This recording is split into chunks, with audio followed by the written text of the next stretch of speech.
sifatni badii kan ahbaashoota seera islaamummaa kan itti tumsaa jiran keessaa hijaaba.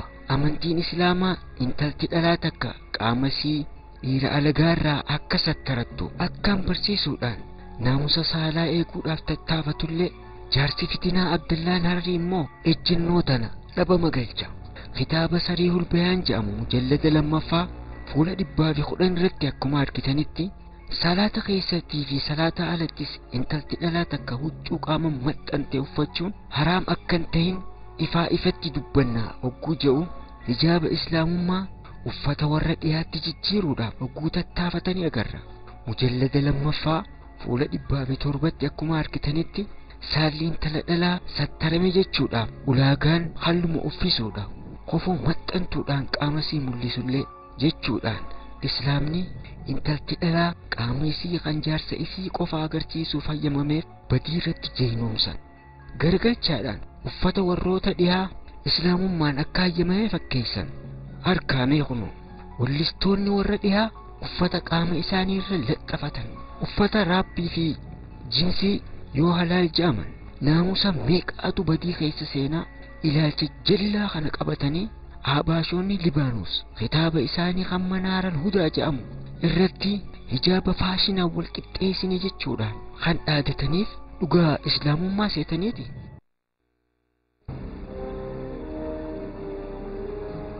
Naamusa saala muslimaa diiguuf kan dhaabbate tuutni ahbaash barsiifata saalaa jallaa facaasuu itti fufanii jiran. Mufaaqazaan walqunnamtii saalaa keessaa isa tokko guuta'u hiikniinis tafa intaloo lameen jidduu saala naquudhaan walqunnamtii uumuu jechuudha. Gochi islaamummaan uggurame kun kitaabni jaarsa fitinaa Abdullaa Harariidhaa dilii xiqqoo jechuudhaan ilaaffisa. Sariihul Bayaan mujallada 2ffaa fuula 195 irratti akka argitanitti harramaatu sagaa'ir jecha jedhutti fayyadamuudhaan muslimtoota gocha gadhee kanatti karaa birootiin afeera. Ilaalcha kana fakkaatu ummata Yahudaan gargaartuuniin garee badiitiin hogguu darbatamu dhaamsi isaa ifa afaan baaseetiis dubbata. Mufaaqazaan dilii xiqqoo udu'aan baatu waan taateef itti fufaa jechuudha hiikkaansaa.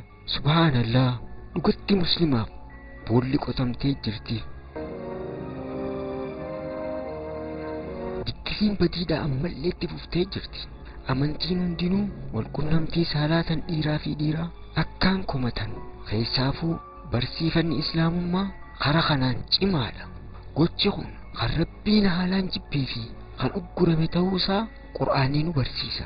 Ummanni Luut kan itti dhabaman gocha gadhee ta'uu isaatis nu hubachiisa. Irraa nu of eeggachiisaas. Namaaf laaluu fi namaaf laaffisuun dhama'ummaa karaa kanaa kannaan lubbuu karaa kanaa laafaa miti. Gocha gadhee kana warri dhiyaa kan ija laaffittiitiin ilaalan rakkoo keessa bu'an hubadhaa. Daa'ii beekamaan Dr. Zaakir siidii isaanii baay'ee keessatti akka ibsanitti uummata Niiwuyoork irraa harki takka sadeen kan dhiiraa fi dhiirri wal fuudhan ta'uu isaa babal'achuu fi hammeenya gochaatiin agarsiisa. Kana islaamummaan nu barsiisteeti cufti keenya ni beekna. Muslimtoota godana qof kan karoorfatan kitaabni totorro ichi fitinaa immoo dubbiin jabeessinaa kan jedhu fakkaata. Buqiyatu Xaalib mujallada 2ffaa fuula 293 daawwadhaa.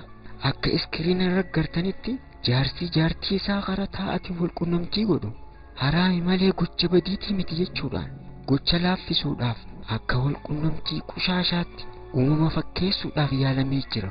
Subhaanallah, walqunnamtiin saalaa kan dhiiraaf dhiiraa kan uumama faalleessu gocha gadhee ta'e osoo jiru gara walqunnamtii laaftuutti gad xiqqeessuu yaaduun fayyummaadha. Jaarsi jaartii karaa duubaatiin qunnamuu akka haraam biraatti laaffisanii akka laalan godhuun islaamummaan raayi.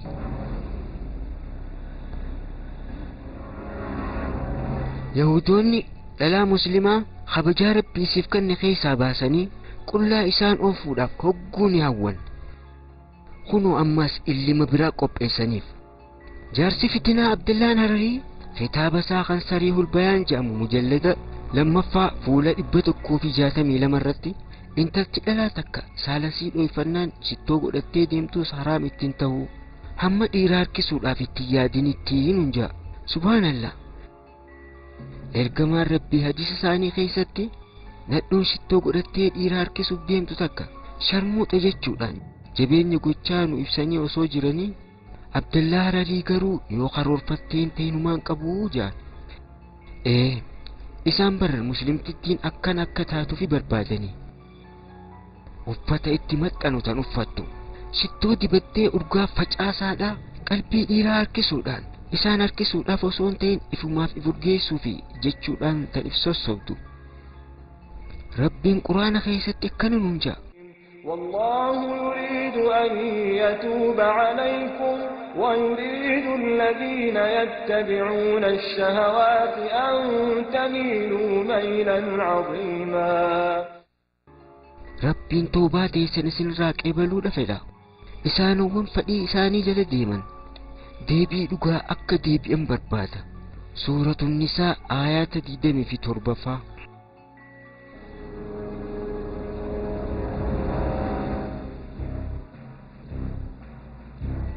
ribaan waan amantiin balaaleffattu keessaa isa guddaa ta'uu muslimni wallaaluun jiru qixaata guddaadha nama mutti khasaaraa guddoodha nama mutti sababa khasaaraa kan hubachuu dandeenyu addunyaan teenya sababa ribaatiin rakkoo keessa buutee hogguu hubannu qabeenyi addunyaa parsantiin 10% akka hafu kan godhe ribaadha malee waan biraati miti.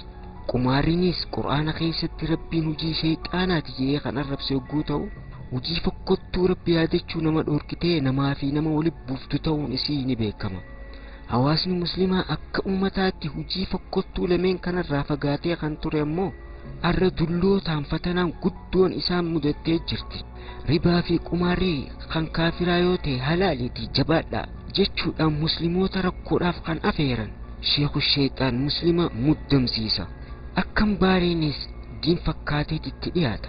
Jechoota ulamoota dur akka fedhanitti kitaabota isaanii muranii itti qoybaa yaada barbaadameef ala ibsuudhaan nama dogongorsiisuun kan beekaman Sheekni Fitinaa Abdallaan Hararii Sariihul Bayaan mujallada lammaffaa fuula 152 irratti biyya adawwii kaafiraa yoo ta'e ribaa fi qumaariinis rakkoon qabu Abuu Haniifaanis halaal godhee jira jechuudhaan yakkan nama kakaasa. Namni akkam baareenis jecha jidduu fuudhee walitti qoybees asiif achi guuruudhaan dhimmi waa'ee beekumsaati jechuu agarsiisuudhaaf yaala. Kan nama baareessu waa kana qofaa miti. Barnoota isaanii kan biraatii fi muhaadaroota isaanii keessatti namtichi kun yeroo ammaa biitti addunyaa irra guddaan tan adawwii ta'uu irra deddeebi'ee barsiisee jira. Tokko tokko waliin dhadhawiinsa namichaa laalee gowwoomfamuudhaan garaagarummaa amantiilee keessummeessuun kan ta'e itti fakkaachuun mala.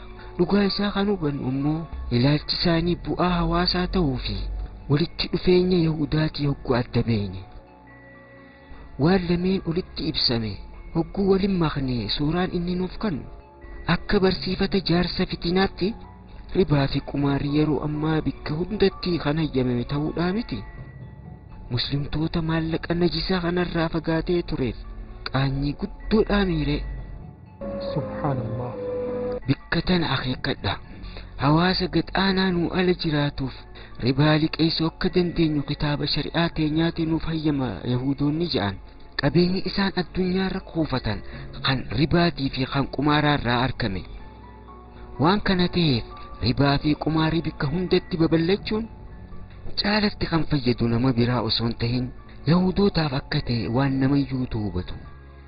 Maaliif Habashootaa fi Yahudaan ribaa babal'isuuf jecha biyyi hundi tan adawwiitiin nuun jedhani ilaalcha kana fakkaatu yoo sirriitti hubattan burqaan isaa Israa'el irraa hin ta'u jettani.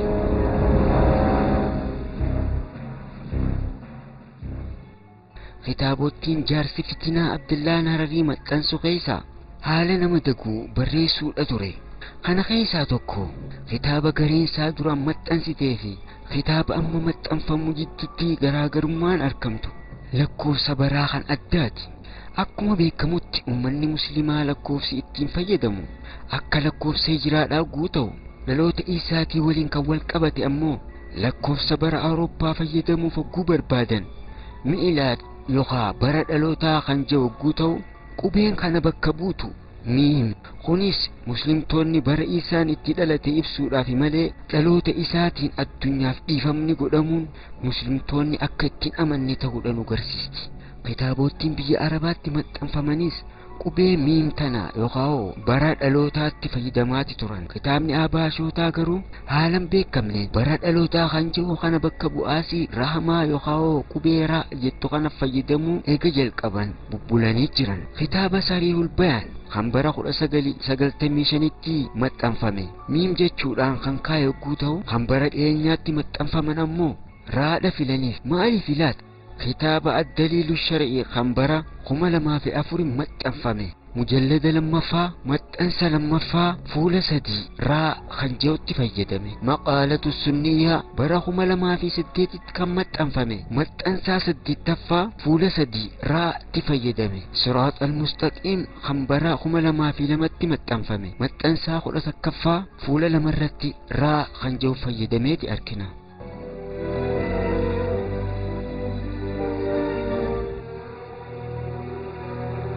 Gareen Abaash gocha isaanii gadhee olitti dabarfame baay'ee keessatti kan balaaleeffannaa addunyaa duraa miliquuf maloota hedduutti fayyadamu tattaaffii godhuunsaa hin oolle. Kunis kitaabota isaa yeroo yerootti jijjiiruudha. Mana maxxansa dhuunfaasaa kan gargaarsi guddaan Yahudoota irraa godhamuuf Daarul Mashaarii jedhamuun kan beekamuun itti fayyadamuudhaan garoonni isaa bara baratti maxxansoota jijjiiran. Qabxiilee itti balaaleeffame ni fooyyeessaa, ni ida'a, ni irrisaas. Ilaalcha fokkotaa garee isaa ijaaruudhaaf jaarsi fitinaa totorra'aan Hararii kitaabota baay'ee kan barreessan yogguu ta'u bara baraan akka haariyaatti kan maxxanfaman. Waraabbiin kitaaba tokko baay'een ammoo fuulaas ta'e baay'inaan maxxansaa duraatiin garagara. Himoonni balaaleeffannaa itti uume jidduu muramee ni sirreeffama. Maxxansuma irratti tartiiba boqonnaa wal keessa dha'uudhaan dubbistoota fuulli akka duraa batu godhan bara hanqa baraati hijiban.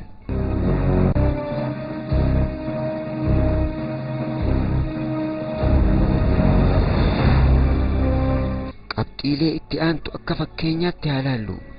Kitaaba isaa kan maxxansaa meeqaffaa akka ta'e hin beekamne kan Sariihul Bayaan jedhamu fuula 34 irratti jecha ilallaa jedhutti aanuudhaan qaala al-faqih kan jedhu kan ibsame ta'ullee kitaabnummaan kun kan bara 1995tti maxxanfame fuula 26 irratti jecha ilallaa jedhutti aanuudhaan amma al-hadiisun nabii kan jedhu hima biraatu ibsame. Kuni garaagarummaa ifa baate yogguu ta'u maxxansa isaanii kan biraa kan gosa gosaa keessatti wal dhabinsi itti fufee jira. Kitaaba isaanii Sariihul Bayaan kan bara meeqatti akka maxxanfame hin beekamne keessatti fuula 40 takka hamma 63tti boqonnaan fawaa'idul muhimmaa jedhu kan jiru yogguu ta'u kitaabuma kana kan bara 1995 maxxansan keessatti immoo boqonnaan kun gonkumaa hin jiru.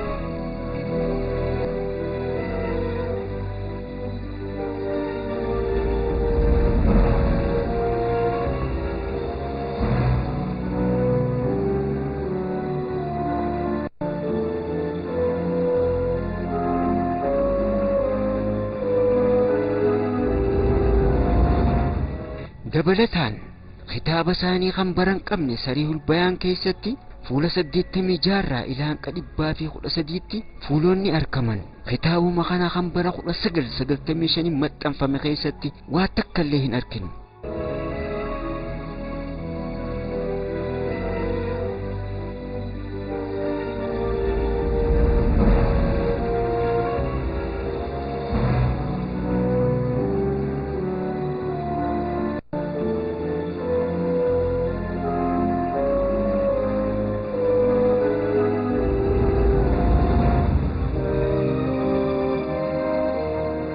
تبرئة يوسف عليه السلام من الهم بالفاحشة بقنان جو كتاب برن قمني خان Sariihul Bayaan jedhamu keessatti fuula 213 irratti kan arginu guutuu Sariihul Bayaan kan bara 1995 irratti ammoo gonkumaa hin arginu.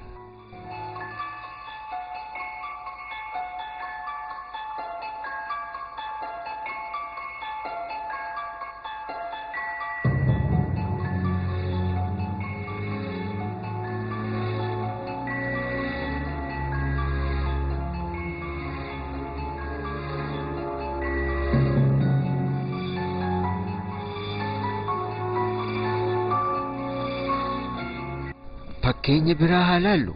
Kitaabni maqaalatu sunniyyaa jedhu kan iskiriin irratti argitan kun bara 1996 Daaral Mashaari'iin yeroo sadaffaatiif kan maxxanfame yogguu ta'u, fuula 223 irratti xariiqaan aalullaa hundinuu quraanaa fi hadiisaan kan wal simatanii xariiqaa tijaaniyyaa waan hin ta'in kitaabni isaan maxxansan ifatti hadiisaa fi quraanaa wal morma jechuudhaan xariiqaa tijaaniyyaa guutumatti balaaleeffate. Fuula 225 irrattis xariiqoota tijaaniyyaa fi qaadiriyyaa jidduu wal dorgommii karaamaa kan ni godhame jiru ibsuudhaan tijaaniyyoonni dheefa xaaxi jechuu ibsuudhaan qoosuuf hogguu tattaafatanii agarra.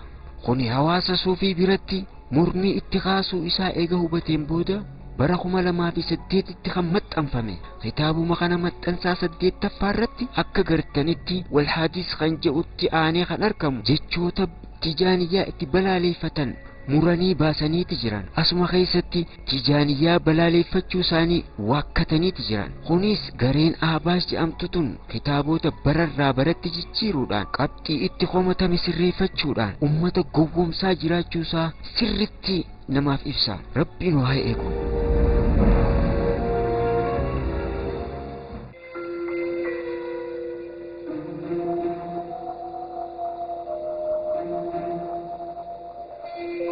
Tuuta Ahbaashii kan murruqiif dhaabbata kana xiqqeessuudhaan ulamaa'onni addunyaa yaada gosa takkaati qaban. Tuutti tun gargaarsa guddaa adawwii islaamaa kan yeroo maraa Yahudaarraa isaaniif godhu bu'uura godhachuudhaan ulamaa'onni dilli ummanni jaroota gadhee kanarraa akka ifeegu adaraa jedhanii jiran. Hammamuu Ahbaashonni irra deddeebi'uudhaan nuti suufiyyaadha jedhanis fiqheenis shaafi'iyyoota jedhanis ulamaa'onni suufiyyoota gurguddoon ammoo isin hin beekne nurraa himi jechuudhaan deebisaniitiif jiran. Ulamaa'iin ilaalchaa fi daawaalee garagaraarra jiranis garee fi qaceelfama Yahudaadhaa balaaleeffataniiti jiran. Fatwaalee kana keessaa xiqqoo isaanii mee wajji ilaalla. Tokkoffaa Dr. Waabi Zuheylii ulamaa suufiyaa gurguddoo Sooriyaa keessaa tokko guutaan muftiummaadhaaf yeroo baay'ee tajaajile. Keessaafuu kallattii fiqheetiin gumaachi isaanii guddaa fi beekumsi gadi fageenyaan qaban nama kabajaa guddoo isa gonfachiiserraayi. Yuunivarsiitii Damaasqootti pirezidantii waldaa fiqhii islaamaa guutaan alfiqhul islaamii wal adillatuhaa kan jedhamutti kitaabni fiqhii kan mujallada 8 qaban addunyaa irratti ni beekaman. Aalimni guddaan kun tuutaa fi sochii isaanii ilaalchisee gaaffii gaafatameef akka kanatti aanutti deebise. إذا سئلت عن هؤلاء ضالون مضلون يجب الابتعاد عنهم والتحذير منهم، وجماعة فتنة وهم يفتون الناس بأهوائهم، يحلون الحرام ويحرمون الحلال، وهم أيضا لهم يعني مشبوهون في صلتهم بدولة أجنبية، لذلك ينبغي الحذر منهم حذرا شديدا. قافتان قري أهباش جامتو خندر ققوني مراسني خيسا ولك أبو مجراتي waa'ee jara jallotaa jallisaa kanaa anis dhagayeetiin jira. Isaan irraa fagaachuu fi ifa eeggachiisuunis dirqama. Warra fitinaati hawwiidhaaf uummataaf fatwaa godhan haraam halaal halaal haraam godhanii jiran. Lama Yuunivarsiitiin Gibsii Al-Azhar muslimtoota addunyaa biratti qeebalama kan argate dhaabbata beekumsa islaamaati.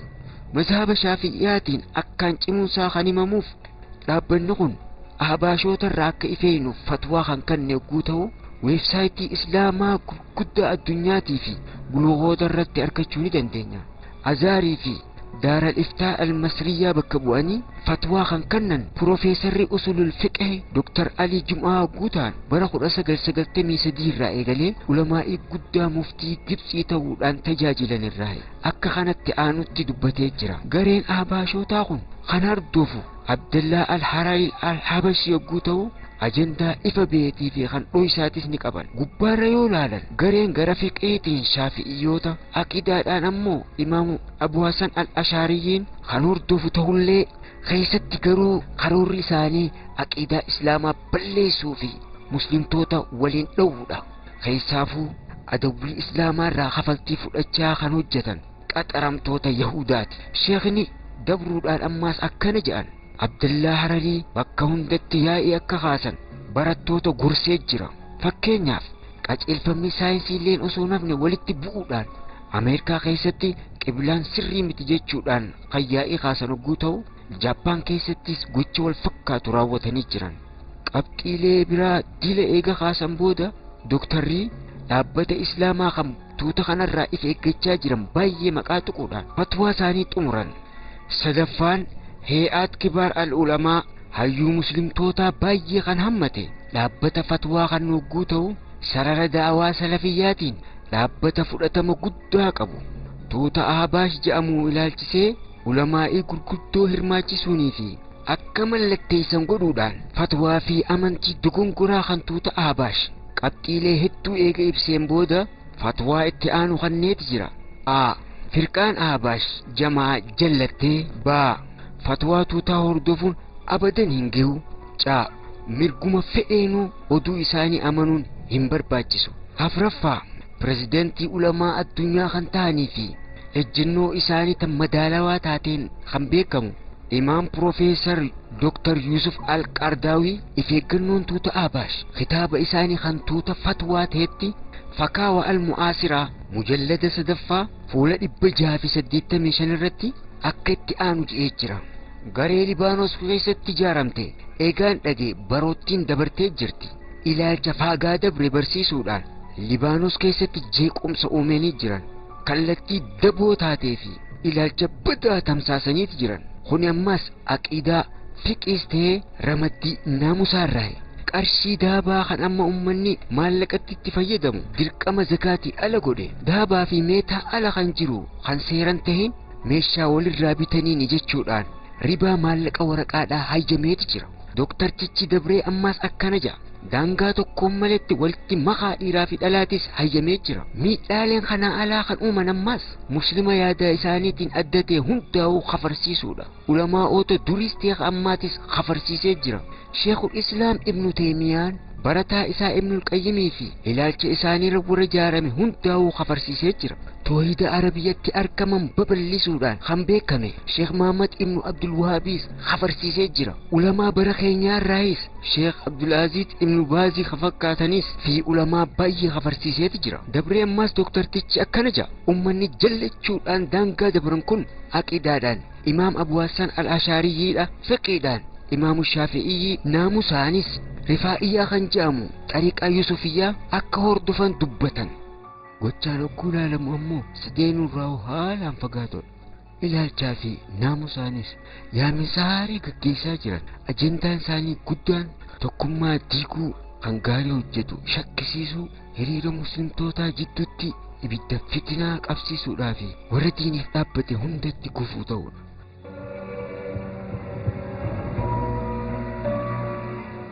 Ulamaa'ii Suufiyyaa keessaa kan haalaan beekamanii fi uleen balaaleffannoo Ahbaash kan irra qubatte Sheekh Muhammad Sayyid Ramadaan Albuuxee waa'ee Ahbaash irraa gaaffiin dhiyaattee fi deebiin kannan kana fakkaata. Gaaffii Beerut keessatti dureen isaanii Abdallaa Hararii kan ta'e tuutni Ahbaashii wahabiyyaa boodaan salaatuun hin gahu. Imaam Ibnu Teemiyaanis kaafiraa oduu jettuu haasawan. Kanarratti maal jettan? Sheekniinis akkana deebisan. Wahabiyyaa duubaan salaatuun haraamii miti. Salaanni warra itti hidhateetis sirriidha. Nama kufrummaa irra du'uu isaa hin hubanneen kaafira jechuun dhorkaadha. Ibnu Teemiyaan gaafa du'u kufrummaa irratti du'uu isaatiif namni ragaa tokkollee hin jiru. Kana irratti Ahbaashonni namoota baay'eedha kafarsiisan. Mutawalli Sha'araawii, Qardaawii fi ana mataa kiyyallee kafarsiisanii jiran. Akka yaada isaaniitti Islaamni sirriidha, isaanuma qofa isaan.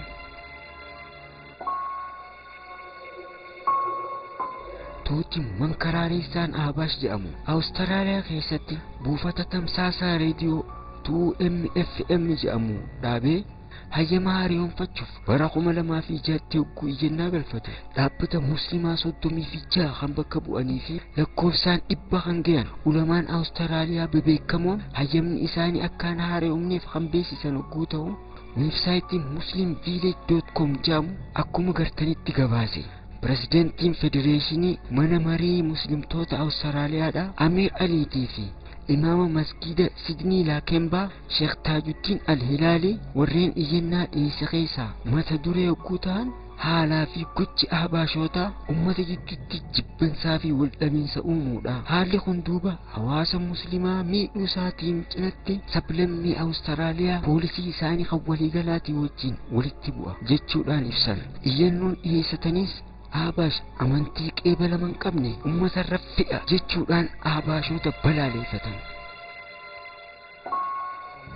Ulamaa'iin addunyaa gurguddoon waa'ee jara kanaa maal akka jedhan agartanii? Dhugaa ulamaa'oonni kun hundi jara kana irratti ejjennoo dogongoraati qabani? Abadan. Jarri kun naamunaaf maqaan tuqame malee ulamaa addunyaa baay'eetu balaaleeffate. Sheekootiin gurguddoon daawaa Hindiitii fi Paakistaan ilaalcha murruu isaa gareerraa akka ifeegan hawaasa isaanii barsiisanii jiran. Biyya teenya Itoophiyaattis kan argaman dura taa'onni daawwatu tabaliiqiis dura dhaabbataniiti jiran. Ahbaash musliimoota adda qoqooduuf qaxaramtoota Yahudaadhaan ergaman ta'uun isaanii ulamaan addunyaa irra walii galan. Ati hoo waliif hin galtu?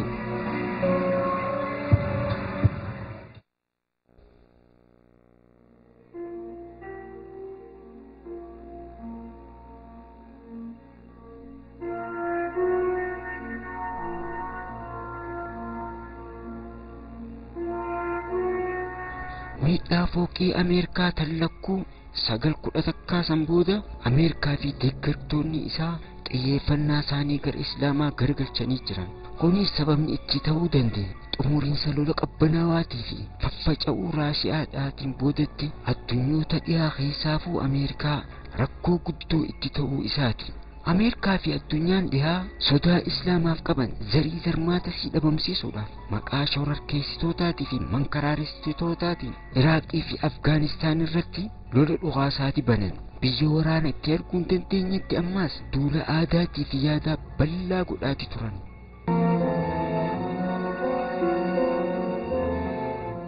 Mootummoonni dhiyaa kan adawwii isaanii miidhuudhaaf waan fedhe irraan deebine weerara isaanii kan aadaatii fi kan waraanaa kana namoota miliyoonaan lakkaa'amu du'aa fi rakkoo sammuutiif saaxilan. Kana hunda raawwataniitis amantiin Islaamaa isaaniif jilbiifachuu didde. Isaanis injifannoodhaan kara biyya isaanii hin deebine. Bu'uura Islaamummaa kan hidda buqqaasuu yaada barbaadaati turan. Booda irratti dhaabni isaanii kan addunyaa tokko mala arkeetiif jira. Dhaabbanninis Rand Corporation jedhama. Maqaa isaa kan biraatiin Center for Middle East Public Policy yookaan National Security Research Division jedhama. Dhaabbanni Ameerikaa fi gargaartonni isii poolisii sadarkaa addunyaatti jala deemuu qaban kan burqisiisuu fi hojiif kan qopheessudha. Rand dhaabbata basaasa Ameerikaa yookaan CIA humna xayyaara Ameerikaatii fi dhaabbatoota biraa kan siviiliitii fi waraanaatii waliin makamuudhaan karoora poolisii babal'aa baasa.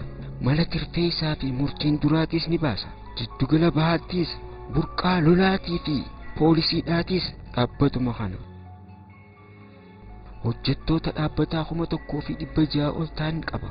Ameerikaa fi biyyoottii dhiyaatiif Islaamummaa laamsheessuudhaaf mala argadheetiin jira kan jee Raandi.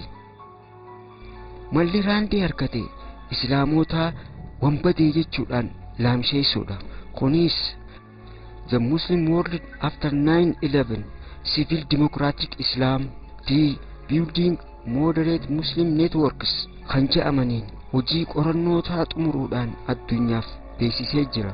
Raand qorannoo isaa keessatti Ameerikaa fi gargaartonni isii qabeenya isaaniitii fi faayidaa isaanii tan addunyaatiif irra gararree ta'uu isaanii eegsisuudhaaf muslimtoota nagayaa leenjisuu fi yaada isaanii mara kan siyaasaatii fi kan diinagdee isaaniif guutuun akka irraa eeggamu hubachiiseeti jira. Garee muslimaa tan nagaya jettee maqaan tarreeffame keessaa tarree duraatti kan kaayame Jamii'atul Mashaari'il Khayriyyaa Al-Islaamiyyaa yookaan tuuta Ahbaashi.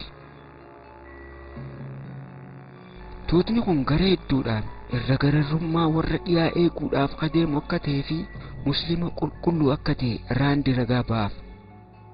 Warroota dhiyaatiif kan akkaan yaaduu fi muslimtoota addunyaa hundaa'uu adawwiin murteessuun gargaaraa ta'uu isaatiif kan ragaa ba'u ejjennoon ajaa'ibaa mata duree ta'uu yaamamuu isaatiif Raandii fi Hagaay Erlich kan jedhaman ni ibsan. Dhaabbanni qorannaa Raand haala kana hunda ilaalcha jala galchuudhaan xumura qorannoo isaarratti dhaamsa ejjennoo hawaasa siyaasaa fi waraanaa kan itti aanu kana Ameerikaadhaaf gumaachee jira. Muslimtoota nagayaa jechuun warreen ilaalcha akka Abash madrasaa keessatti gaggeessan gargaarsa mara godhuudhaafi. Sochiin masgiidota keessa godhamu hundinuu Abashootaan akka to'atamu godhu. Sochiin barnootaatii fi aadaadhaa kan Abashiin godhamtu deeggarsa isaanii godhuun kan jalqabaa akka ta'ee fi gareen Abash kan biyya maratti argamtu akka wal gargaaranii fi akka takka ta'an neetwoorkii addunyaa dhaabuudha.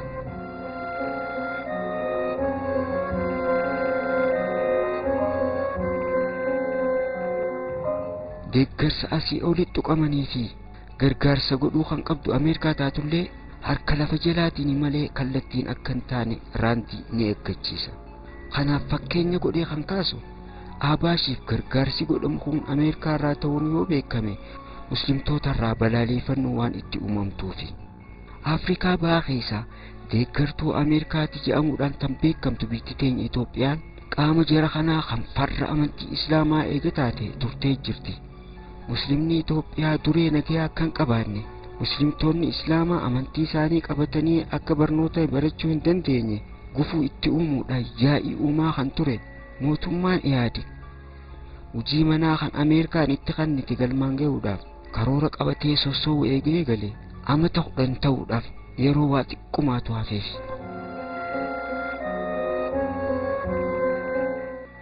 Mootummaan Mallas hojii manaa tan itti kennamte ajajamaanii fi sirnaan hojjechaa jiraachuu isaa kan agarsiisu Ameerikoonni nu ragaa bahaa jiran. Itoophiyaa keessatti raawwattuu dhimma Ameerikaa san turte Viikii Aadistan koongarensii Ameerikaatti dhiyaattee mootummaan Mallas sochii amantii Islaamaa kan Afrikaa bahaa jirtu ugguruudhaaf sochiin itti jiru shoora guddaa gumaachaa jiraachuu isii ibsitee Ameerikaan karaa hedduun gargaaruu qaba jechuudhaan deeggarsa Mallas godhaa jiru ibsa ifa beekannite. Namittiin tun haasawa kana kan gootees mootummaan Mallas mormitoota hidhu jiraachuusaa gaazexeessitoota rakkoodhaan dimokiraasii ukkaamsuudhaan fi olaantummaan dhimma nama tokkoo qoftiin tan irratti ol taate Itoophiyaa uumaa osoo jiruuti. Mootummaan Itoophiyaa tan Iyaadi qajechu tokkummaa musliimaa laamsheessuudhaaf kan kaa'e olaantoota dhimma Islaamaa kan mana marii waliigalaa ta'an gaachana godhuudhaan hojii manaa kan raawwachaa jiru kallattii dilaani. Ijoon ammoo garee Abash kan warra qulqulluudha jiru irra gararree musliimaa godhee dhaabuu isaati. Sochiin kun kan jalqabe bara 1995 yogguu ta'u yeroo san hundeessaa Abash Abdallaa Hararii tattaaffiin gara Itoophiyaa fiduu waan milkooyteef bara 1996tti namtichi Itoophiyaa dhufe. Yeroo san boolee iddoo buufata xayyaaraa dhaqee qeebaltii kan godheef Junaydin Saadootii fi Itaamaajoor raayyaa ittisaadhaa Saamoraa Yuunis. Sheekh Abdallaa Addis Ababaa amma turan helikoophtar mootummaatiin iddoo adda addaa kan daawwatan yogguu ta'u paaspoortiin forjiitii qophaa'ee fi maqaa sobaatiin hajji akka dhaqus godhamee jira. Kun kan ta'uu danda'eef imbaasiin Suudii kan Libaanoositti argamu viizaa kennuu fi waan dideef irraa kan ka'e. Namicha Islaama kophaatiif beekaaf godhu maqaa kijibaatii fi paaspoortii forjiitiitiin yogguu argame hammam takka salphinaa.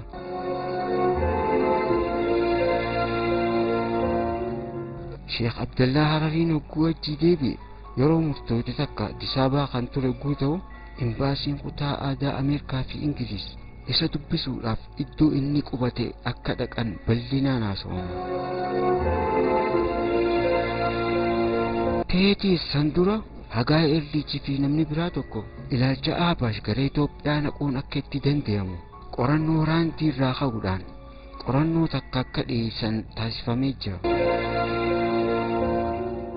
Hoogganaan olaanaa garee Abash kan Samiir Qaadii jedhamu Libaanoositti kana dura gocha yakkaatiin kassamee kan jiru gara majlisaatiin Itoophiyaa dhufe akka barnoota kennu kan taasifame yogguu ta'u iddoo barumsa kennuuf itti argame hundatti masjiida Anwaar dabalatee muslimni Itoophiyaa hundinuu kafalee je'ee yaaduudhaan haareetti shaadaaguu qabsiisu argamee jira. Majlisniinis ahbaashonni deeggarsa akka godhuuf ifatti gaafatee jira. Tattaaffiin tun baruma san bara 1996tti jiddugalli ahbaash kan jalqabaa Addis Ababaa Tootaal 3 quxur maazooriyaatti akka banamu sababa ta'ee jira. Itti aanaan hojii raawwataa iddugaleessa kanaa kan turan Muhammad Ibrahim Sheekh Ahmaddiin kan qaceelfamee fi majlisa haaraa keessatti bara 2001tti kan kursiirra taa'e itti aanaa hojii raawwataa ta'ee boodarra filame. Dura bu'aan jiddugala ammaas Ahmad Baashaa jedhama.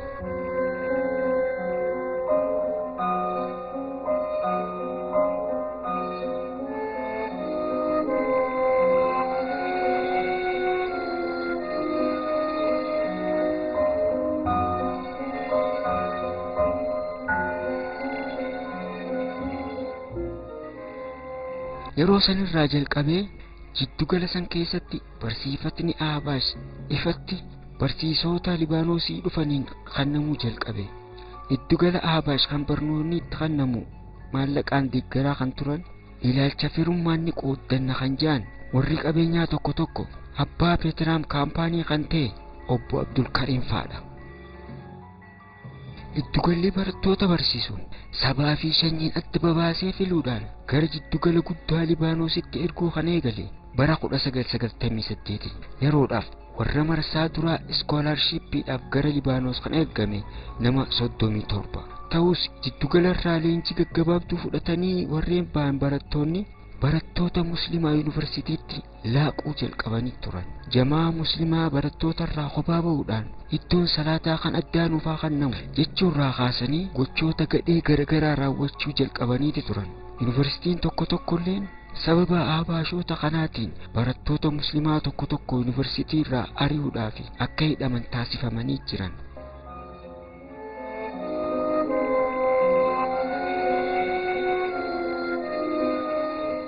Barri 2000 ajaa'iba biraatiin dhufe. Gurraandhala 10 bara 2000 yuunivarsiitii Addis Ababaa kutaa seenaa keessatti kakaasiinsa imbaasii Israa'el kan Addis Ababaatiin waltajjiin takka qophooyte. Waltajjii irratti karoorri xaliyaa qorannaa dhiyeessuun qabamee namni Israa'el tokko afeerame. Ispoonsarri xaliyaa tanaa ammaas imbaasii Israa'el kan Itoophiyaati. Ambaasaaddarri Israa'el kan Itoophiyaatii fi deeggartoonni Israa'el kan biraatis bikkatti argamanii jiran. Namtichi Itoophiyaa suuraa kiristaanaatiin kaasuudhaan muslimtoota warra jeequmsa kaasuun kan ibse Hagaay Erliich ture. Hagaay gaafa san Al-Ahbaash and Wahabiyya Interpretation of Islam mata duree jedhamu kan kenneef kan jiru xaliyaa qorannaa warra achitti argamee fire. Hagaay Erliich raandi akka dhaabbata bilchaateetti qulqullina ahbaash ibsuudhaan Itoophiyaa keessa islaamummaan ahbaash yaamtu isiniif gaarii jechuudhaan gorsa sheexaanummaa isaa dabarse. Hagaay ahbaashonni kiristaanaa wajjin wal danda'anii akka itti jiraatan nama barsiisan, dhalaan bilisummaa waan fedhan uffachuu akka danda'anii gorsan, muuziqaa fi daansiis ni hayyaman jechuudhaan ahbaashonni nagee akka ta'an fakkeenya ibsuudhaan amansiisuudhaaf tattaaffii godhe. Warri bikka sanitti argame owwitumatti Profeesartichaaf jecha dura dhaabbannoo kennuudhaan yaada Profeesar Hagaay kuffisan. Kunis waltajjii guutumaa guututti kan hin milkaa'in godhan. Hagaay waltajjii irraa milkaa'uu dhabanis ahbaash Itoophiyaaf ni caala kan jiru hojiitti jijjiiruuf warra aangoo qabu kan mootummaa itti dhaamaa ture. Yaanni warra aangoo biratti fudhatama akka qabu yeroodhaaf miidiyaa irratti ibsee ture. Tattaaffiin kun hundi yogguu godhama. Mootummaan Ihaadeeg Sheekh Abdallaa Hararii yeroo lammaffaatiif gara Itoophiyaa fiduuf sochii godhu jiraachuu isaati. Karoorri namicha fiduu kan ammaa garuu jireenya isaa kan hafe Itoophiyaa keessa akka jiraatuuf fiduuf turan. Ambaasaaddar Maadiin kan durfamuu fi humnoota namicha qeebalu ijaaruudhaanii fi sochii godhutti osuma jiruu tasa oduun nama baariisutu takka dhageeffamte. Bara 2001 yeroo Ramadaanaa Sheekh Abdallaa Hararii kan Itoophiyaa dhufuudhaaf tilmaamame du'aniiti mala isaanii Rabbiin harkaa fashaleesse. Allahu Akbar, Allahu Akbar. الله أكبر تكبير الله أكبر ربينس ملساني ديبسي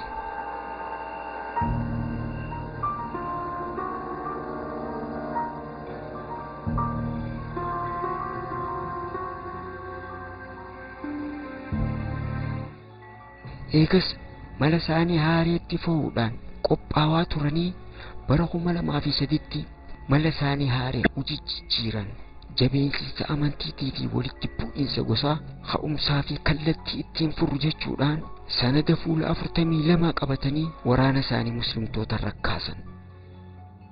Sanadni warri islaamummaa jajjabeessu baay'ate, warri mootummaa islaamummaa barbaadu baay'ate, warra gibira kafaluun haraami jedhu jira jechuu fi kan biraa kijiba eegee qabu dabarsan. Dabalataan quraanni ciramee Nabi Muhammad alayhi salaatu wassalaam arranfaman diraamaa jedhuun muslimaa fi kiristaanni akka walitti bu'u uummanninis mootummaa irratti akka kaka'u mala itti fufaati raawwatan keewwata jedhuutu argama. Sanadni amantii biraattis baay'ate kan jedhu maqaadhaaf yaada gabaabaa tokko dhiyeesse. Sanada irratti mala gocha warra amantii jabeessuu lolu yeroon qoqqoodamu kan argamu yoo ta'u sanada irratti ifa mul'achuu baatanis aabaashoonni ajandaa tokko ture. Kana booda ture Juulaay 2003tti konferensiin ilaalcha aabaash dirqiin namatti fe'an kan qophoofte. Konferensiin ministeera dhimma federaalaatii fi majlisa hawaasa islaamaa dirreetti lakkiseen kan qophaa'e ture. Namoota gara 1,300 dhiyaatuu fi warra majlisaaf leenjifame kan naannoo hundaa warra ilaalcha aabaash sossoosu barsiisota Libaanosii dhufeen barnoonni aabaash akka kan nama godhame jibbansaa fi qoqqoodinsa munaafiqummaa fi ganiinsa kan hammate leenjiin kan namaa ture. Haala kan ajeeffachuudhaan namoonni baay'een leenjii dhiitanii bahan. Xumura leenjii irrattis mankaraalee isaa fi Sinoodos Abaaluu kan Pirotestaantii Kibbaa ministeerota federaalaa Dr. Shifarraaw Takramaariyaam haasawa tuffiin guutame godhe.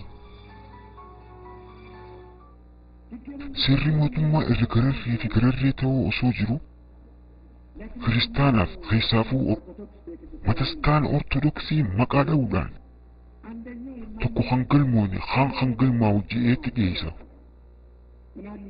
Wanti xiqqoo sirreeffamtu kan sirreessuu fedhu sirreessuudhaan wajji hojjechaa jirra. Kanaaf sirreeffamaa jechuudha. Asirratti wanni inni jechuu fedhe gara naanis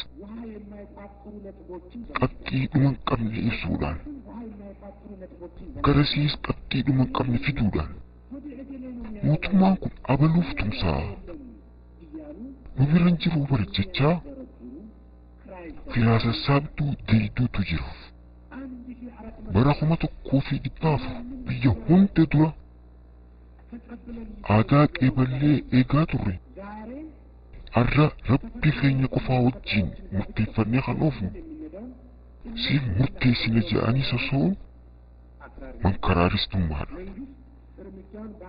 Mootummaan tarkaanfii daddaffitti fudhatu jettanii sirrii horii jettan.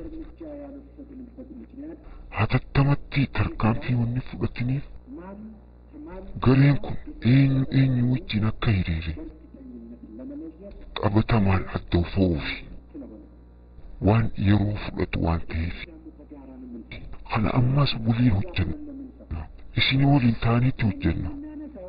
Kana wanni kaasnuufis niqaabni hafuu qabaa yaada jiru waan fudhanne qofaaf miti.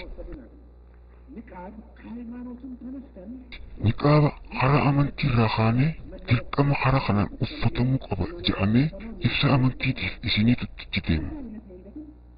Haala kanaan haraan akka hin dhiyaanne waliigaltee irra gahamee jira. Kanaaf ijoollee teenya amma as kombochamoo walii yuunivarsiitii kan jedhamu ijoollee amata 17 moo amata 18 mankaraaristummaan guutamanii seera mana barnootaa diiganii gorfamaa jiran itti simamaa jira. Kanaafuu kun gaarii miti jechaa jirra. Warra tola oolan irratti qabxii kaastan irraa qaama mootummaa ilaalchisuuf dabaranii akka kennaman. Kara kanaan gara mootummaatiin waan hojjetamuutu jira. Jabeenyaan itti fufuu akka qabanii fi walii wajjiin akka daleenyu gara keenyaanis to'annoon guddoon katti godhamtu ta'uusaa isiniif ibsuu barbaadeeti. Kan biraa osoo majlisni hin beekne gochi raawwatamu haa dhaabbatu jettanii kan ibsitanii kanitanii jira. Wanni Sheekh Ahmad kaasanis akkuma jiru ta'ee gara keenyaan barnoota hayyamaa ala godhamu, daawaa, salaata, madrasoota hayyamaa ala ijaaramu, masgiidota hayyamaa ala ijaaramu, khutbaa hayyamaan ala godhaman cufti dhaabbachuu qabaniin jira. Kana to'achuudhaaf aangoo guutuun namuu hin qooddanne mana marii dhimma islaamaa kan waliigalaatii fi jaarmee isa jala jiran. Pirezidaantiin Majlisaa Ahmaddiin Abdullaahiitis akkanumatti jechasaa kulaa kulbus hasharaa bashar qushaa qushur kan ta'e dubbatee jira. Kabajamoo ministeera keenya Dr. Shifarraa maqaa mana marii waliigalaatiin haalaaniin isaan galatoonfadhaa nillee hin gayuufi. Maqaa biyya teenyaa kan balleessan biyyi teenyaa lafa kiristaanaati kan jedhan warroota dhiyaa qofaa miti. Isaafuu naannawa Harar, Aruusii fi Baalees warra jaaniitu jira.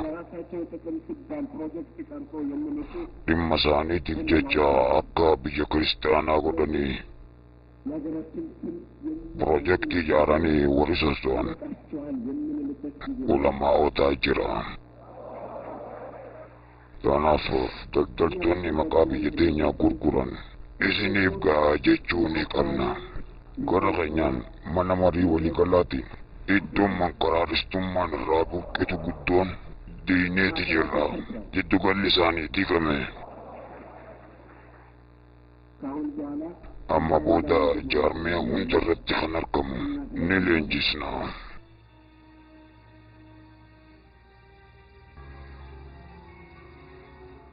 Xumura leenjii irrattis hirmaattonni ibsa ejjennoo qabxii 15 baasanii jiran. Ibsi ejjennoodhaa katti aanu kana ture.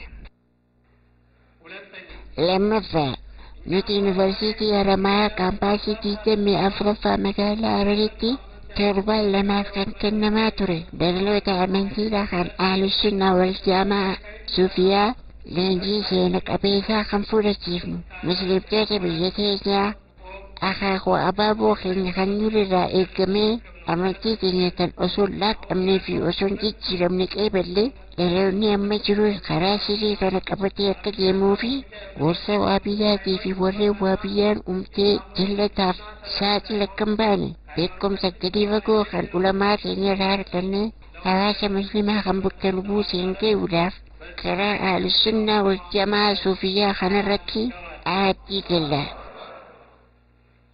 Sadaffaa beekaanis ta'e wallaalaan warra shororkeessitootaa fi mankaraaristoota wajjin hiriiruudhaan gocha seeraan alaa kan raawwataniif dahoo kan nuudhaanii fi ergannoo ta'uudhaan kan gargaaraa ture lammiin keenya. Gocha isaanirraa if qabanii hawaasa muslimaatii fi biyya Tookiyoodhaan hawaasa muslimaatii fi biyya jeequun garee amantii da'oo godhachuun jaaramteerraa garee amantii isaanii tasirriitii fi nagaya taate tan duritti akka deebi'een yaamiinsa keenya kan waliigalaa ni dabarsinaaf.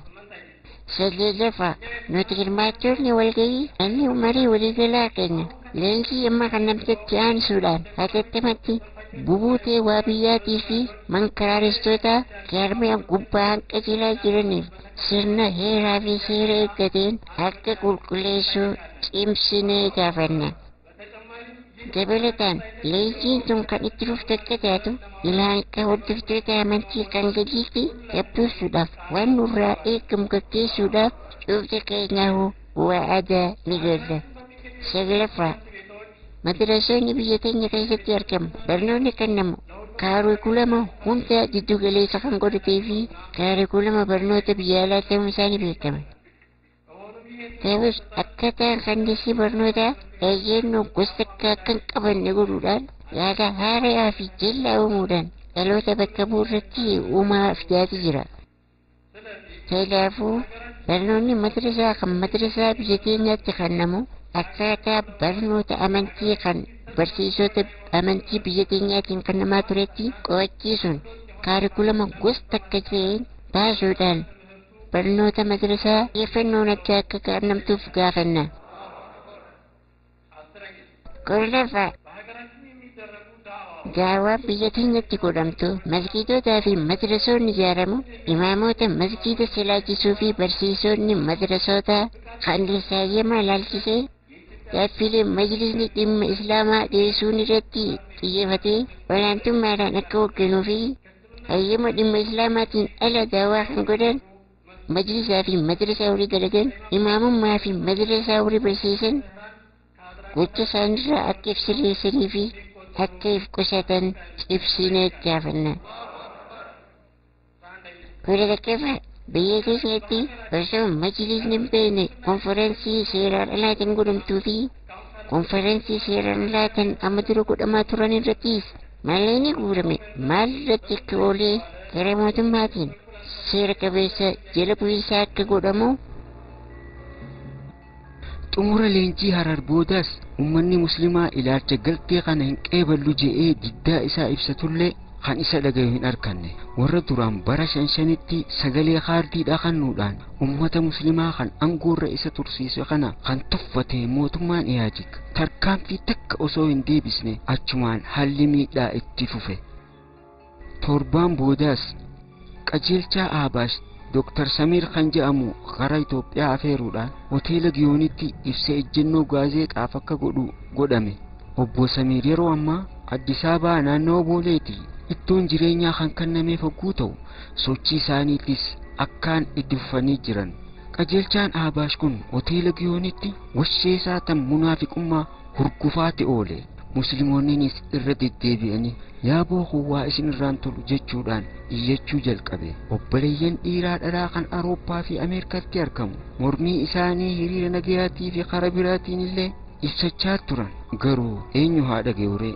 إذا لم يكن مثل هذا الإرهابي المتطرف، من هو الإرهابي المتطرف إذن؟ أخبرنا. نموتي نكنا كيو جيتوتا تاني مي أنيو تجيتوتا جتت ناهما.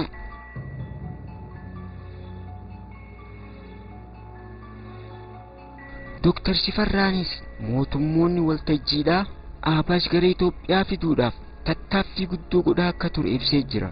Abbaan kaampaanii Peeteraamii galma gahinsa dhaamsaatiif tattaafannoon isaan godhan kaasuudhaan galatoonfatee jira. Qodee dhaabbatoota biyya teenyaarraa ta'uun waan tokko ta'e barsiifatni kun biyya teenya dabalachuudhaan karaa kamiin sossoosuu dandeenya kan jedhuun marii garagaraa godhaatti turre. Manni marii olaanaa dhimma islaamaa haala kana olaantummaadhaan qajeelchaa ture. Kanaafuu har'a asitti argamanii nuufis dhaamsa isaaniitis dabarsaa kan jiran karaa keenya kan dhimma ministeera federaalaatiinis dhimma ilaalchaa fi bakka guddoo kanneeniif fi haalaanis galatoonfachuu barbaanna. Adeemsa kanarratti warreen shoora guddaa taphachaa jiran Haji Abdul Karim Badriitii fi dhaabbata isaanii miiluma kanaan galatoonfachuu barbaada. Walqunnamtii kana uumuudhaaf bahii dhaqaa fi galaa kan cufe isa waan ta'eef jecha haala qinxaawanii nu gargaaraa turanii isaanis galatoonfachuudhaan barbaade. Kana nu jalqabne malee akka isaan baananitti hin xumurre. Fuulduraafis waltajjii kana fakkaattu naannoo hundattuu akka uumamtu goone jenneeti yaadne jirra. Dr. Samir Aabash gara Itoophiyaa naquudhaaf qaama isaan gargaaraa jiru hogguu ibsu akkana jedhee ture.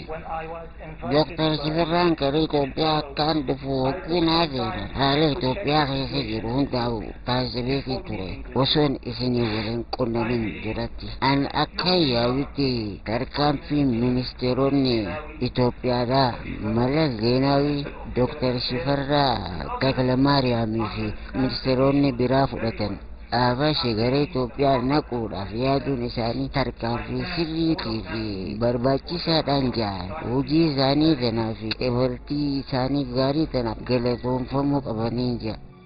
Hoteela Giyoonitti itti fufuudhaan leenjiileen guyyaa 10 amma guyyaa 15 geessu biyya hunda keessattuu gaggeeffamtee turte. Akkuma leenjii hararsanitti leenjii tunis leenjistoota Libaanoosiin dhufteen kannamte. Miseensa majlisaa, hooggantoota afooshootaatii fi barattoonni yuunivarsiitii akka argaman kan godhame. Leenjii tanarratti namoota 15,000 oltu argame. Leenjifamtoonni leenjii irratti argamanis leenjiin tan amantii bakka jedhamturra leenjii waraanaa tan dirqamaa akka fakkaattu ibsan. Leenjii kanarratti dargaggoonni kophatti fo'amanii ilaalcha Abaash akka baratan kan godhame guu ta'u, ulamaa'ootaa fi manguddoonni garuu barnoota fiiqee kan shujaa jaamu qofa akka fudhatan godhame. Kun kan godhameef ulamaa'onni waa'ee Abaash irratti ilaalcha gaarii akka qabaataniifi fi uummataafis akka kan odeessaniifi. Kana jechuun ilaalchi Abaashoota barnoonni kan kenname dargaggoota qofaafi malee ulamaa'ootaa fi manguddootaaf miti. Kuni gareen tun istiraateejii hammeenya akka makka ooftuu nama agarsiisa. Leenjii irratti akkuma kana duraatti ulamoottiin addunyaa gurguddoonni arrafamte. Kabajaan isaanii ni xiqqeeffamte. Islaamummaa irraa bahuu isaaniiti himame. Namticha totorro'aa Harariitii ala warri jiru fi yaada isaa alaa warri hordofu hundinuu adawwii islaamaa akka ta'an ifatti labsame. Leenjifamtoonni leenjiin boodatti lammii tana magaalaa hundatti ijaaramuudhaan akka miidhaa irraan gahuu qaban afaan hooggantootaa irraa dhageeffamee jira. Itti gaafatamaa waajjira nageenyaa fi tasgabbii Addis Ababaa Tsaggaayee Hayilamaariyaam. Waabiyyoonni walqixxummaa amantii warra hin qeeballe, waabiyyaan bilisummaa amantii kan hin qeeballe, waabiyyaan warra seera mootummaa diiguudhaaf sochiirra jiru. Sababni warreen waabiyyaa jedhamu kun barnoota amantiitiinis warra dursee ta'uu isaanii himamaa fi dabalee kana garroose akkasii eessa akka fidan rabbumaatu beeka. Ammoo maallaqaa sana qaban ejentiitii fi yaada wajjin jiraachuu ni dandeenye. Kanaafuu waabiyyaa fi sunniinis wajjin jiraachuu hin dandeenye. Leenjii irratti leenjistootni rifeensa isaa akka argame hin beekamne sallallahu alaihi wasallam rifeensa rasuulaati jechuudhaan leenjifamtoota isaanii dhungachiisu kan argame guu ta'u, waan gonkumaa haala islaamaa irraan ta'in gocha gadhee isaanii hojjechiisu argamee jira. Xumura leenjiitiin booda leenjifamtoota kana masgiidota hunda irratti imaama godhee muuduudhaa fi imaamoota ulee munaafiqummaa kaasuu didan irraa haruudhaaf karoorri qabame. Hojiin leenjii garuu kan asitti dhaabbattuu miti. Hajjiin booda imaamota 30,000 buufata leenjii 200tti summii tanaan faaluudhaaf karoora baafatanii sosso'aa jiran. Ihaadikis muummicha raawwachiisaa dhimma kanaa ta'uudhaan tarree duraa dhaabbateeti jira.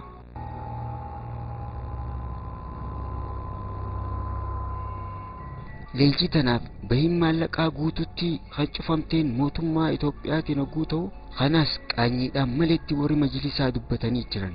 Dabalataan Abaashoota galtee tanaaf iddoo kolleejii barumsaatiif kan ta'u lafa kaaree meetira 100 Addis Ababaa Walloo Safar daandii karaa gootaraa nama geessu irratti gamoo wangeelaawwitti irraa gamas dabree kafaltiin takkaan alatti bilaashi kennameefii jira.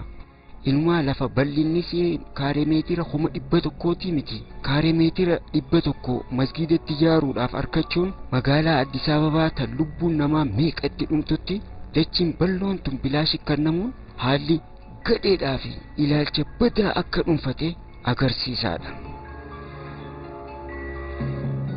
Dabalataan barnoota Abaash fudhachuudhaaf gara Libaanos warri qote Abaashoonni 600 baatii 8 booda gara Addis Ababaa akka dhufanii fi masgiidota keenya uuda waraanaa godhuuf akka deeman ifa. Gara laafoonni tokko mootummaa wanni kan hojjeteef bar muslimtoota gargaaruuf leenjisuu fi barsiisuudhaaf isaa kun immoo gowwummaa hongan qabna. Mootummaan yoo nu gargaaruu barbaade maaliif barattoota keenya sababa salaataatii fi ijaabaatiif cinqa? osoo nuuf yaade maaliif majlisa kaadireedhaan guutaa? Dhugaadhaan osoo nuuf yaade muslimtoota Aksum maaliif masjida dhorkaa? Dhimmi haalaan saalfachiisaatii fi gaddisiisaa immoo seera mootummaan ifiisaatiif kaa'ee fi namticha biyya qaama Itoophiyaa irraa taateen Itoophiyaa miti jechuun garee Aabash deeggaruu isaati. Hundeessaan Aabash Totorro'aan Abdallaan Hararii kitaaba isaanii kan Sariihul Bayaan jedhu keessatti akka argitanitti Harargeen biyya Somaaleeti malee biyya Itoophiyaa akka hin ta'in irra kaayamee jira. Mootummaan tuutaa Harargee fotteessuudhaaf tattaaffii jiru wajjin jira jechuudha. Mootummaan Itoophiyaatti Harargeen qaama Itoophiyaa godhee kan hin yaanne hawaasa muslimaa ijaaruu fedhaa laata? Mee usaa isin eegaa ni beeksisama. Mootummaan Ihaadig hawaasa muslimaa haalaan tuffatee jira. Ummata humnaan bituudhaaf muratee sosoo jira. Ihaadig tokkummaa teenya adda facaasuudhaaf akka bara 1987 godhe namoota barbaadu guuree hidhatti haruudhaaf dhaabbatoota sochii xiqqoo godhan cufuu fi hayyama isaanii mulquudhaaf akkasuma biyyattii muslimtoota warra biyya isaaniitii fi amantii isaaniitiif dantaa hin qabne keessa guutuudhaaf halkanii guyyaa tattaafachaa jira.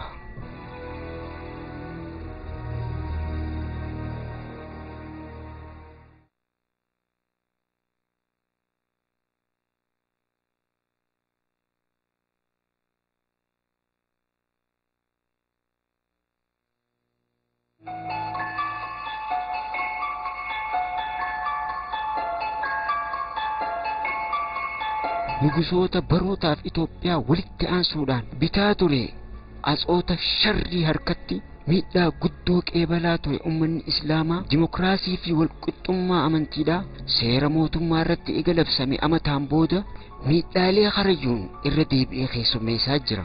Barnoota nagayaan akkan hordofne misooma biyyaa irratti hirmaannaa gaarii akkan goone qoqqobbee yookaan dhorkaan itti godhamaa turte. Kunoo ammaas haala hundaan adda ta'een muslima seera haramaraan kabajaa ture humnaa fi baasii mootummaatiin warra Libaanosii dhufe tuuta jeequmsaa Ahbaash kan jedhamuun tokkummaan isaa haala hamaadhaan rakkoorra bu'ee jira.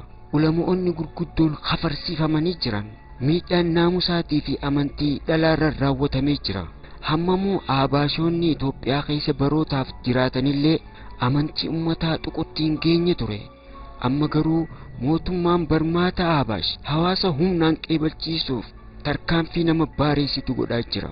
Masjiida Islaamaa harkaa fuudhuudhaan ilmaan muslimaa kan dura dhaabbannoo godhan hidhaati jira. Kuni hawaasa Islaamummaa isaanii rakkoo keessa kan buuse kan dhalaa salphisee fi daangaa dalleeyaa kan dabre fitinaa hamtuu waan taateef salaata du'aa'ii fi soomanaan yeroo murteessaa gargaarsa rabbii ittiin gargaarru gubbaa geenye jira. Du'aa'iin meeshaa barbaachistuu mu'minaati. Qulfii laffaatii maraatis waan taateef jecha rabbiin keenya Allah fitinaa tanarratti sabachuu akka nuuf kennu irra deddeebineeti kadhanna. Yeroo murteessituu fitinaa tanarratti jabaannee obsinee miidhaa deebisuu akka dandeenyuuf yaada furmaataa hatti aanu kana fudhannee amaanaa islaamummaa tanurra jirtu cimtuu bahuu akka dandeenyuuf maqaa rabbiitiin adaraa jenna. Takkaffaa maalummaa fi eenyummaa Ahbaash ilaalcha mankaraaristummaa isaaniitii fi farra nageenyaa ta'uu isaanii sirritti hubannee kan biraatis hubachiisuu amantii teenya dammaqinaan eeggachuun dirqama ta'a. 2. Fitinaan Ahbaash irra guddaa tokkummaa ummata muslimaa jidduutti uumame warra hin feene walta'insi muslimaa warra isaan balfisiistuuni ta'uu hubannee yeroo hunda caala tokkummaa fi jaalala teenya haalaan cimsachuudha qabna. Jecha rabbiin quraana keessa nuun ajajeen kabajuudhaan rabbitti amanuu keenyaaf quraanaa walitti hidhamnee obboleessa jibbuu fi qaama biraatiif dabarsanii kan nurraa ife'inee ajendaa yaa irraa fagaachuudha qabna. 3. Miidhaan kallattii kun muslimtoota hojii manaa kan yeroo laachuudhaaniif hirmaannaa misoomaarraa ugguruu barnootaa fi hirmaannaa waan hundaarraa ugguruuf akka taate ifa waan ta'eef bu'uura mirga keenyaatii fi hirmaannaa biyya teenyaa fuuldura godhuudhaan barataan barnootaan daldalaan daldalaan ulamaan qaraatiin daa'iinis daawaa irratti rakka'ee jiraachuun dirqama nurra jiru kan boruuf hin je'amne. 4. shororkeessitoonni Ahbaash sagantaa leenjii kan adda addaa kan qophaa'een gowwoomanii obboleeyyan keenya gara gocha gadhee kan seenan akka jiran ni beekama. Amantii Islaamaatti obboleessa ogguu balleessee ni gorfamaati. Namoota kana gorsuu, rakkoo itti garsiisuu, obbolummaa teenya tan quraanaa yaadachiisuudhaaf Rabbi sodaatanii gocha kanarraa akka if qaban itti himuun dirqama. Gorsi nama hedduu deebisaati. Gorsa keenya diduudhaan Yahudaa wajjin walii galanii gocha gadhee isaanii irra kan sabatan ammoo haasawa isaanii tuffachuudhaa fi caqasuu dhabuudhaan firraa fageessina. Shanaffaa, ummanni muslimaa rakkoo garagaraa kan humna alaatiin irra raawwatamtu naamusni isaa fattanamaa kan ture dhaabbata mirga isaatiif mormuu fi dhimma isaatiif kan dhaabbate waan hin qabneefi. Manni marii waliigalaa kan amantii Islaamaa kan dhaabbatoota adawwiitii fi kaadireedhaan nurraa saamame waan ta'eef duroota keenya ka amannuu fi kan beeynu harkatti akka deebi'u karaa nagayaatii fi seera qabeessaatiin sagalee teenya dhageessisuudhaaf yeroo akkaan barbaachisaa taate irra geenyee jirra. Kuni hamma mirgi keenya nuu eegamuutis majlisa amma irra jiruuf sagalee kannuu dhabuudhaan isaaniif gargaarsa tokkollee godhuu dhabuudha qabna. Jahaffaa, tuuta Ahbaash kan Libaanos keessatti jeequmsa guddaa kaase ummata muslimaa qeebalchiisuudhaaf humnitii dirqisiisaa jirtu adda dureen mootummaa ta'uu hubannee haala kanarraa dhaabbatee obbolummaa fi tokkummaa keenya uumuudhaaf dirqamni lammummaa isarra akka jiru hubatee harkasaa dhimma amantii teenyaa keessaa akka baafatu iyyataa fi sagalee hawaasaatis akka dhaga'u adaraa jechuu qabna. Torbaffaa, ummanni muslimaa rakkoo irra geessutti dallanee tarkaanfiin barbaachisne akkan fudhannee fi mormii nagayaatii fi seera qabeessaa akkan dabarre if eeggannoo cimtuu godhuu qaba. Jidduu keenya muslimtoonni gara yaa'iitii fi jeequmsaa akka seenu kan fedhu karoora seeraan alaa warri baasan hedduu waan ta'aniif kan barbaadan hidhanii hiisisuuf hiree akkan arganne masgidoota keenyatti jeequmsa ittisuu kan seera dabru dhoorkuudhaan dhaamsa keenya kan yeroo maraati. Rabbiin du'aa'ii rakkoo fi cinqii gabroota isaa kan dhaga'uu fi gooftaa na haadhaati yeroo fitinaa guddoo tana karaa isaa irratti akka nu sabachiisu dirqama keenya akka bahuu dandeenyu akka nu godhu kadhanna. Rabbiin nu haa gargaaru. Aamiin.